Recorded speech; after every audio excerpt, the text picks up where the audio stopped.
అరుణ్మనే అవును. 3లో 4లో కూడా యాక్ట్ చేశారు. అంటే అవును. ఈ గ్యాప్‌లో ఎలా అనిపించింది? అంటే సెట్‌కెళ్ళిన తర్వాత ఎలా ఫీల్ అనిపించింది మీకు? సెట్‌కి వెళ్ళిన తర్వాత it was the same experience as 'Aranmanai 3'.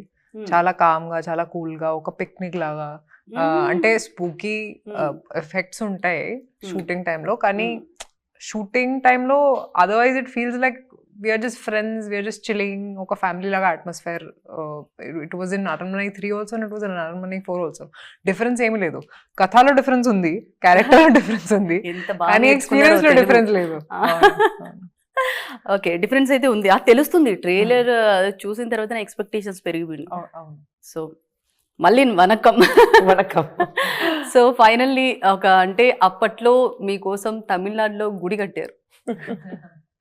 So అందుకే అలా ఇంట్రోలో మెన్షన్ చేయడం జరిగింది. సో ట్రైలర్ చూసాను. సో ముందు దానికంటే ఇప్పటికీ నాకు చేంజెస్ అనేది బాగా కనిపించాయి. Yeah. అంటే సాంగ్‌లో కూడా అబ్బా గ్లామర్ ఉంది బాగా చూస్తూ ఉంటే భయపెట్టేలా సీన్స్ వస్తున్నాయి. ఎలా వచ్చింది ఐడియా అని? అది డైరెక్టర్తో అడగాలి. అందుకే యాక్చువల్గా అడుగుదాం అనుకున్నాను. మీరున్నారు కదా అని మిమ్మల్ని అడిగేస్తే సరిపోతుంది. అది ఆయన ఐడియా. ప్రతి సినిమా ఉంటే అది డిఫరెంట్ గా ఉండాలి. ఎందుకంటే ఇది back to back same story కాదు కదా. సో ఫ్రాంచైజీ ఉంది కానీ కథలు టోటల్ గా డిఫరెంట్ గా ఉండాలని చెప్పేసి ఆయన కూర్చుని వర్క్ చేసి, ఎందుకంటే is basically a writer. So అందుకంటే ఆయనకి ఐడియాస్ వస్తుంది కూర్చుని. And of course he has his team. So డిఫరెంట్గా ఉండాలి. First cinema, second, third and all the 3 cinemas పెద్ద హిట్ అయింది మీకు. సో అందుకంటే మళ్ళీ ఈ సినిమా వచ్చినప్పుడు ఎక్స్పెక్టేషన్స్ చాలా ఎక్కువ ఉంటాయి. సో డిఫరెంట్గా ఏం చేస్తాం, ఏం చెయ్యాలి అని ఫుల్గా ప్లాన్ చేసి ప్రతి సీన్ డిఫరెంట్గా ఉండాలి. సో ఆ ట్రీట్మెంట్ డిఫరెంట్గా ఉండాలి. సో అందుకంటే మీరు సినిమా చూస్తే మీకు అర్థం అవుతుంది ఎంత డిఫరెంట్గా అంటే ఉంది. 3 ఇవి కూడా నేను చూసాను అన్ని. సార్వి ఆల్మోస్ట్ చాలా చూసాను మూవీస్. సో చాలా అడుగుదాం అనుకున్నాను బట్ సార్ లేరు ఇక్కడ. That's why I'm pitching in for him. అందుకే okay. Hello Milky beauty Tamanna, hello, ఎలా ఉన్నారు? బాగున్నాను. మీరు ఎలా ఉన్నారు? I'm good. I like your sorry. Thank ఏంటి you so much. Dalmatian pattern లో Very pretty. Very very cool Thank and you. Pretty. అంటే మీరు ఇంత అందంగా చెప్తుంటే నాకు కూడా అనిపిస్తుంది. Yeah, nice. Thank you so much. Yeah I was actually checking you out. That's what we are doing. Okay, thank you so much. So అంటే ఇంతవరకు మిమ్మల్ని అంటే చాలా వరకు అన్ని మూవీస్లో చూసేసాం.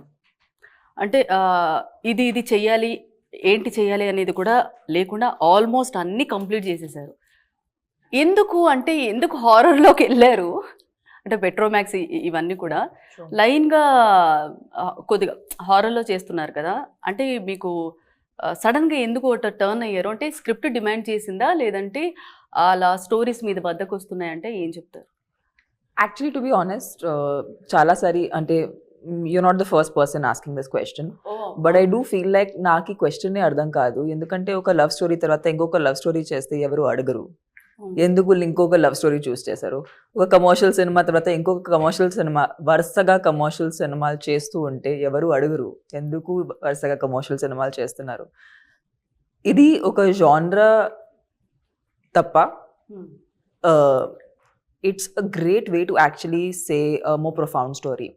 ఏదైనా మనం ఫ్యాంటాస్టికల్గా చూపించాలంటే ఈ హారర్ కన్నా సూపర్ న్యాచురల్ రూట్ తీసుకున్నా మేము చాలా స్టోరీలు చెప్పొచ్చు. అది ఒక వేరే ప్రపంచంలో మిమ్మల్ని తీసుకెళ్ళవచ్చు. సో తప్ప ఇంకా ఏమీ రీజన్ లేదు ఒక హారర్ తర్వాత ఇంకొక హారర్. బట్ హారర్ మధ్య it's not like that was the only genre I'm doing. We are also Rashi and I both have been very fortunate that we're working in the entire country in different languages.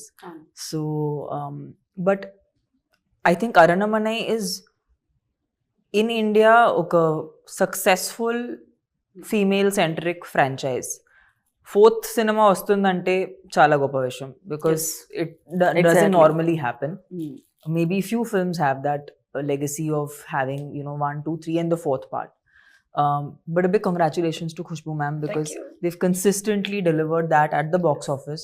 And I feel like Sundarsi sir to ee cinema mundu kuda pan chesanu. Aa cinema action film. Okay. So our genre fully different. దాని తర్వాత ఇలాంటి cinema చేసేటప్పుడు he called me and he said, you know, I'm giving you a different character from what you played the last time. And that time I really wanted to do action. I was like, sir, I want to. చేసినట్టున్నారు కదా ఇందులో కూడా. But it's very Real-గా. different. It's Okay. not like మీకు తెలీదు ఆ stunts అవి stunts అని. So it's more an experience. Action సినిమాలో it was proper action film. It was me and Vishal, you know, doing badass stuff. But this is more, it takes you on an emotional journey. And at the same time takes you into ఇండియాలో ఉన్న చాలా కథలు ఉన్నాయి, ఇంకా చెప్పలేని చాలా ఉన్నాయి. So I think Sundar C sir అలాంటి ఒక కథ తీసుకుని ఈ ఫార్మాట్లో వేసేసి ఒక మంచి ఎంటర్టైనింగ్ సినిమా తయారు చేశారు.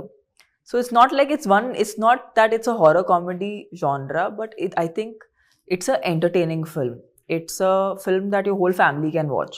ఇప్పుడు ప్రస్తుతానికి చాలా తక్కువ సినిమాలు ఉన్నాయి, సినిమా ఫ్యామిలీ మొత్తాన్ని తీసుకెళ్ళి చిన్న పిల్లల్ని కూడా తీసుకెళ్ళి, you know, that's what ma'am was telling us, that ladies are coming in for night show with kids.